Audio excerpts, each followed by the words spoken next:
క్రైస్తవుడు అయితే, దేవుని బిడ్డవైతే, దైవజనుడు అయితే, దేవుని వాక్యము చేత నింపబడ్డ దేవుని బిడ్డవైతే, నీ ఇంటిలో నుంచి ఎవరిని దేనిని పంపించే దమ్ము నీకుందో చెప్పు నాకు.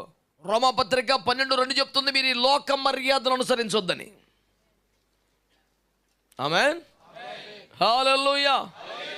పేతురు పత్రిక 2:1 చెప్తున్నాడు, విర్రవీగుతున్న దుష్టత్వము నుండి బయటకు వచ్చేయమని. స్తోత్రం చెప్పండి గట్టిగా, హల్లెలూయా. అన్య జనుల ఇష్టము ప్రకారము జీవించిందని గతించిన కాలము చాలని 1 పేతురు 4:2 చెప్తుంది.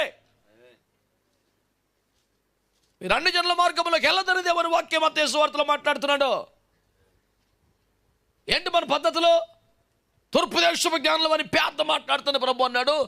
ఏడు చచ్చావులే కానీ నువ్వు వచ్చిన త్రోవలు వెళ్ళక. మళ్ళీ ఏ పద్ధతిలో, ఏ కులాల్లో, ఏ మతాల్లో, ఏ ఆచారాల్లో, ఏ విధానంలో యేసు ప్రభు దాకా వచ్చావో మళ్ళీ అదే రోడ్లు వెళ్ళబాకు.